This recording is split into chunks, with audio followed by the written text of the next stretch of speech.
기도드리겠습니다. 하나님, 오늘 이 하루를 우리에게 허락하시고 우리에게 새 호흡 주심을 감사합니다.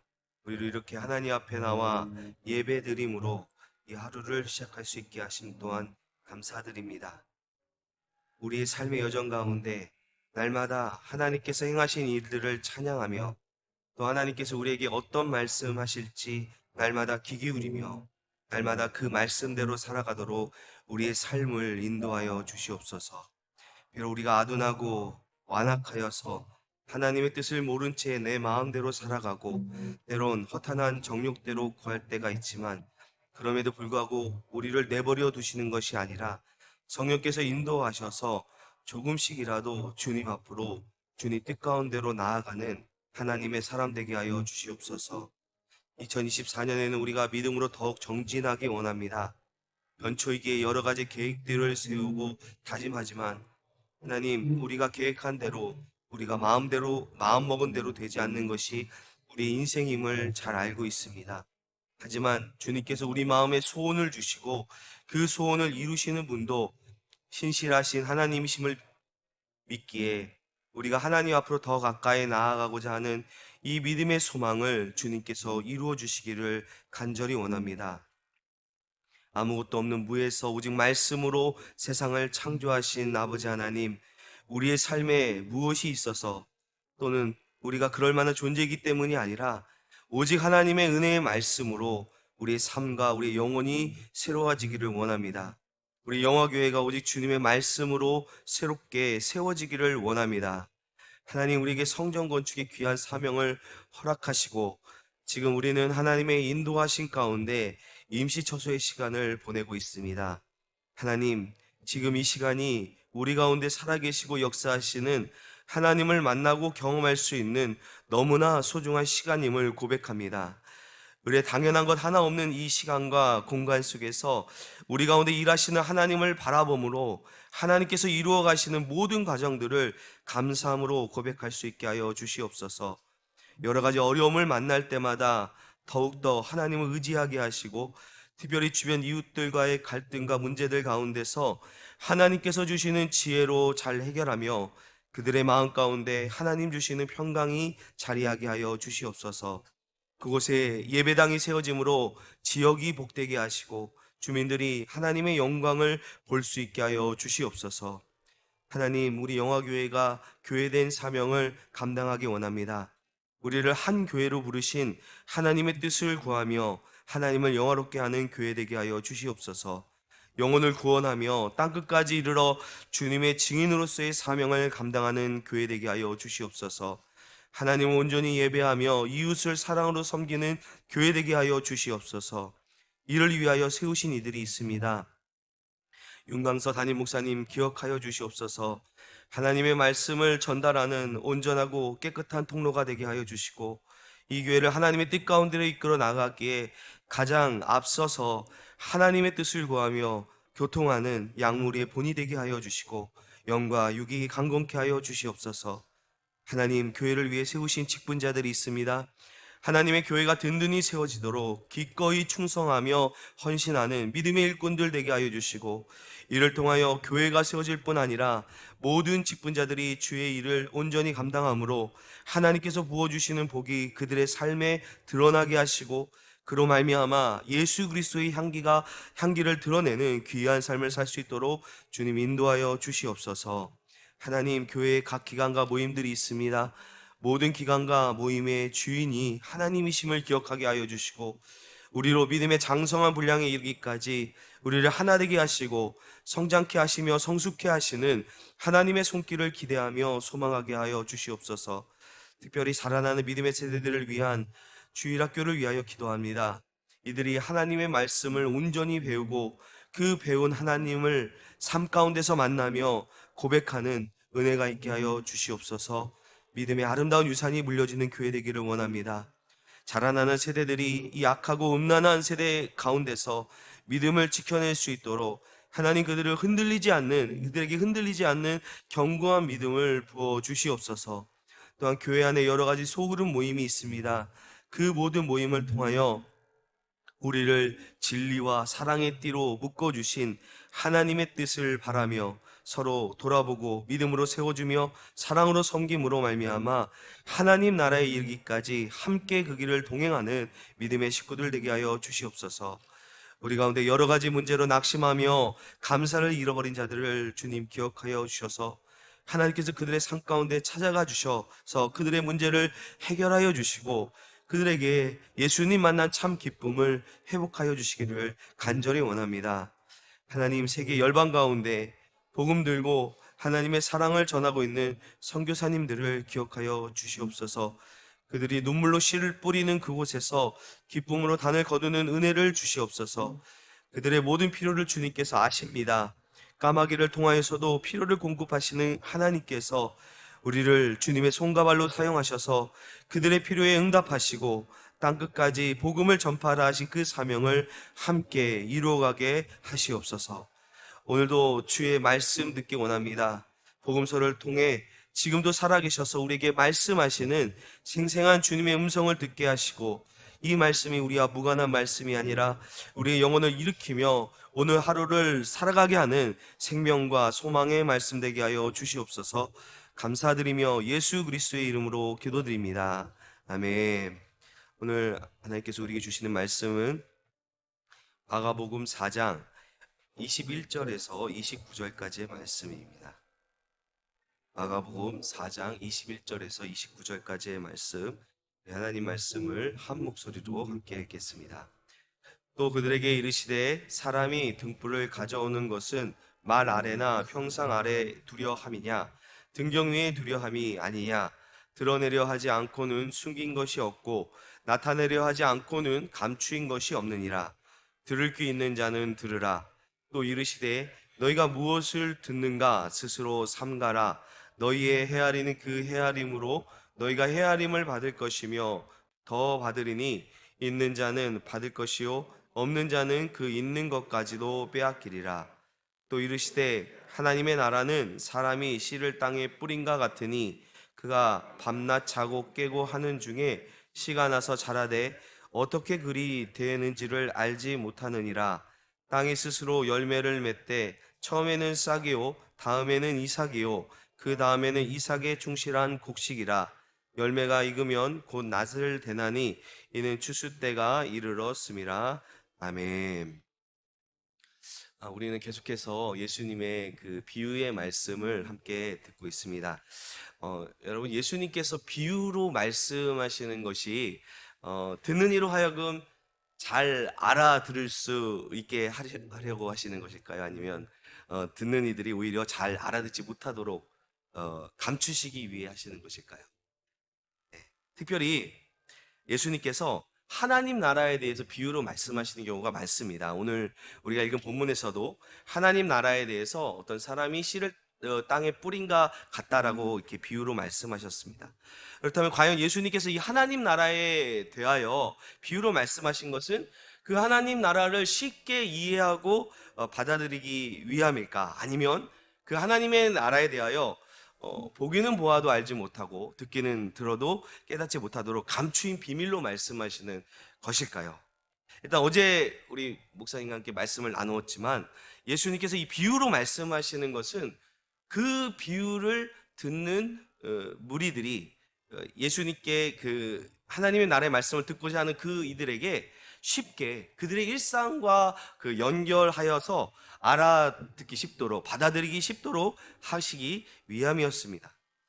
저도 이제 주일학교를 맡고 있는데 어린 친구들에게 어떤 어려운 성경의 어떤 개념들을 설명할 때 그들이 알아들을 만한 것으로 빗대어 비유로 빗대어 설명하면은 이게 잘 알아듣습니다. 예수님께서도 그 당시 이 갈릴리 지역에 사는 그 사람들이 늘상 하던 그 농사의 일을 비유로 설명하시므로 그들이 이게 이런 의미였구나 하는 것을 쉽게 깨닫고 받아들일 수 있도록 비유로 말씀하신 것입니다. 근데 어제 말씀 가운데 11절, 12절 말씀을 보게 되면은 예수님께서 이렇게 말씀하세요. 하나님 나라의 비밀을 너희에게 주었으나 외인에게는 모든 것을 비유로 하나니 라고 말씀하시면서 이사야서에 나오는 말씀을 인용하여서 이는 그들로 보기는 보아도 알지 못하며 듣기는 들어도 깨닫지 못하게 하여 돌이켜 제사함을 얻지 못하게 하려 함이라 라는 말씀을 하십니다. 여러분, 이 말씀이 혹 그 마음에 좀 불편하시지 않으셨습니까? 아니, 하나님께서 누구나 구원받기를 원하시고 누구든 말씀을 듣고 깨닫고 돌이켜 죄사함 얻기를 원하시는 분이신데 어찌하여 이런 말씀을 하시는 것일까요? 여러분, 이 이사야서의 말씀은 이 히브리 문학의 독특한 표현이라고 합니다. 이것은 하나님의 본심이 아닌 거예요.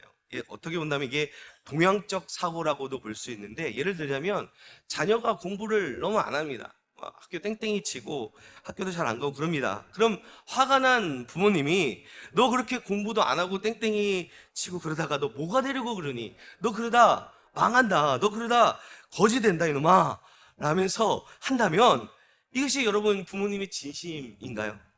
정말 부모님이 그렇게 되기를 바라면서 이야기하는 것인가요? 아니죠. 아닙니다. 그렇게 되기를 바라지 않는 것이죠. 12절 말씀은 바로 그러한 하나님의 안타까움과 이스라엘 백성의 죄악에 대한 한탄의 표현이라는 것입니다.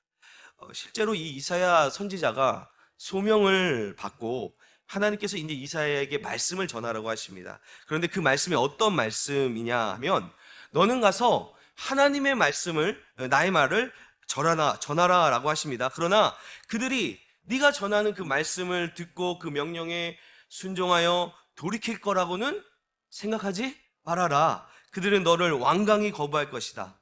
이스라엘 백성은 결코 변화되지 않을 정도로 강팍해져 있다. 결국 그들은 이방 민족의 포로로 잡혀가서 정말 죽도록 고생한 뒤에야 내 생각을, 말씀에 대한 생각을 하게 될 것이다.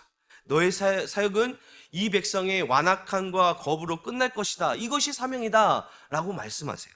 실제로 이사야 선지자의 사역은 어떻게 본다면 실패로 끝났습니다. 그러니까 소명 받은 후에 40년 동안 하나님의 말씀을 외쳤지만 결국 그는 거부당하고 이스라엘은 망했습니다. 예수님께서 이런 이사야의 말을 인용하시는 것은 지금 이렇게 어떻게 보면 예수님께 열광하며 많은 무리들이 모여들었지만 결국 이들은 예수님을 거부하고 배반하고 죽일 것이라는 것을 예수님께서는 알고 계셨습니다. 여러분, 오늘 우리가 읽은 21절 이하의 말씀을 보게 되면 사람이 등불을 가져오는 것은 말 아래에 두려함이냐 등경 위에 두려함이 아니냐, 드러내려 하지 않고는 숨긴 것이 없고 나타내려 하지 않고는 감추인 것이 없느니라 라고 말씀하십니다. 예수님은 결코 이 하나님 나라를 비밀리에 말씀하시지 않았습니다. 더 분명하게 확실하게 말씀하시기 위해 이게 친히 비유를 들어 말씀하신 것입니다.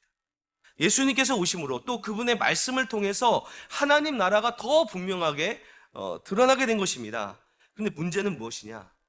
우리에게 그 말씀을 들을 귀가 있느냐는. 이사야가 40년 동안 하나님의 말씀을 외쳤지만 이스라엘 백성의 그 무지함과 완악함으로 그들이 하나님의 말씀을 듣지 못했습니다. 보기는 보아도 알지 못하며 듣기는 들어도 깨닫지 못했다는 것입니다. 여러분, 이거 얼마나 안타까운 일입니까? 예수님께서 이어서 말씀하시죠. 너희가 무엇을 듣는가 스스로 삼가라. 여기서 이 삼가라는 말씀은 주의 깊게 깨달으라는 것입니다. 여러분, 우리는 지금 은혜의 시대를 살고 있습니다. 하나님의 말씀이 성경에 온천하에 공개되고 정말 우리가 말씀을 듣고자 한다면 얼마든지 하나님의 말씀을 들을 수 있는 그런 시대를 살고 있습니다. 그런데 그럼에도 불구하고 하나님의 말씀을 듣기는 들어도, 귀로는 들어도 깨닫지 못하고 보기는 보아도 알 수 없는 그런 영적 부지와 완악함이 우리 가운데 있지는 않습니까? 25절 말씀에 있는 자는 받을 것이요 없는 자는 그 있는 것까지도 빼앗기리라 라고 말씀하십니다. 영적으로도 이 빈익빈 부익부 현상이 있는 것입니다. 이 빈익빈 부익부는 자본주의에서 나타나는 현상이지만 은혜도 마찬가지입니다. 은혜를 사모하는 자가 은혜를 더 많이 받게 되고, 말씀을 사모하고 말씀을 정말 듣고자 하는 자가 말씀을 더 듣게 되고 깨닫게 된다는 것입니다. 사랑하는 여러분, 우리의 마음이 완악해지지 않도록 하나님의 말씀이 들려질 때 들을 수 있는 부드러운 마음을 달라고 우리는 기도해야 하고, 또 그러한 마음으로 하나님의 말씀을 사모하여 받는 저와 여러분 되기를 주님의 이름으로 축원드립니다. 26절 말씀부터는 하나님 나라에 관한 또 다른 비유의 말씀입니다.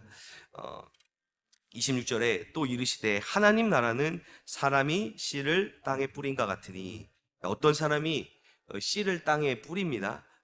그가 씨를 뿌린 뒤에 그 땅에 그 씨가 잘 심겨졌는지 잘 뿌려졌는지, 또 뿌리를 내리고 싹을 틔웠는지 하루 종일 지켜보고 있는 것이 아니죠. 씨 뿌리는 자는 그저 그냥 땅에 씨를 뿌리면 그 씨가 스스로 자라납니다. 스스로 싹을 내고 스스로 이삭이 그 연그러 충실한 곡식이 되어서 열매를 맺게 되어 추수 때가 이르러 그 열매를 거두어 드립니다. 하나님 나라가 이와 같다는 것입니다. 씨가 뿌리를 내리고 싹을 내고 자라고 열매 맺는 것은 이건 결코 씨 뿌리는 자의 농부의 소관이 아니라는 것입니다. 그것을 이루시는 분은 하나님이십니다. 하나님 나라의 주권이 오직 하나님께 있음을 예수님께서 비유로 설명하시는 것입니다. 어떻게 본다면 이 비유의 말씀은요, 우리가 앞서 나누었던 그 씨 뿌리는 자의 비유에서 비유와 좀 반대의 말씀일 수 있어요. 우리가 좋은 땅이 되어서 30배, 60배, 100배의 열매를 결실해야 한다는 말씀과 좀 이렇게 상이하게 들릴 수 있습니다. 그런데 분명 이 두 비유의 말씀이요, 우리에게 꼭 필요한 말씀이기 때문에 예수님께서 비유로 말씀하신 것입니다. 우리는 물론 좋은 땅이 되어야 합니다. 우리의 마음이 정말 옥토가 되어서 하나님의 말씀을 들을 때, 받을 때 그 말씀이 우리 마음밭에 심겨서 30배, 60배, 100배 열매를 맺을 수 있어야 합니다. 하지만 결코 우리의 노력만으로 열매를 맺을 수 있는 것은 아니라는 것을 우리는 또한 분명히 기억해야 합니다. 아무리 좋은 땅이라 할지라도 그 열매를 맺게 하시는 분은 하나님이십니다. 우리가 신앙생활을 하면서요, 이 두 지점을 분명히 기억해야 됩니다. 정말 하나님의 말씀이 우리의 마음밭에 정말 좋은 땅이, 우리 마음밭이 좋은 땅이 되어서 그 말씀이 온전히 심겨지고 잘 자라날 수 있도록 우리가 구해야 하고, 그럼에도 우리가 우리의 의지로만 열매를 맺을 수 있는 것이 아니라 열매 맺게 하시는 그 하나님의 주권을 늘 인정하면서, 하나님, 우리로 좋은 땅이 되게 하시고 그 땅에 말씀이 심겨져서 30배, 60배, 100배의 결실을 맺게 하여 주시기를 우리가 구하여야 할 것입니다. 사랑하는 여러분, 오늘도 하나님께서 우리에게 말씀하십니다. 지금도 우리가 하나님의 말씀을 듣고 있지만, 저도 이 말씀을 전하고 있지만 이 말씀이 온전히 우리에게 받아들여지지 않을 수도 있습니다. 우리의 무지함과 완악함이 하나님의 말씀을 가리울 수 있습니다. 오늘 우리가 하나님께 정말 간구해야 할 것은, 하나님, 우리에게 들을 길을 허락하여 주셔서 말씀 속에 담겨진 하나님의 음성을 온전히 들을 수 있게 하시고, 하나님의 마음을 알아서 하나님의 뜻을 깨달아서 그 뜻대로 순종하며 살아가는, 그리하여 우리의 삶 가운데 하나님께서 맺게 하시는 그 열매를 맺을 수 있도록 그 기도를 하는 저 여러분 되시기를 주님의 이름으로 축원드립니다. 기도하시겠습니다. 하나님, 오늘도 우리에게 하나님 나라의 신비를 알려주시니 감사드립니다. 주님께서 더욱더 분명하게 알려주시고 드러내 보이시는 하나님 나라가 우리에게 더욱더 분명하게 보여질 수 있기를 간절히 원합니다. 우리의 영적 무지함과 완악함으로 인해 주님의 뜻을 분별치 못하는 어리석음이 없게 하시고, 하나님 말씀이 들려질 때 그 말씀을 들을 수 있는 영적인 귀가 열리게 하여 주시옵소서. 오늘도 하나님의 주권을 온전히 인정하며 우리의 삶 가운데 열매 맺게 하시는 하나님의 은혜를 경험하게 하여 주시옵소서. 감사드리며 예수님의 이름으로 기도드립니다. 아멘.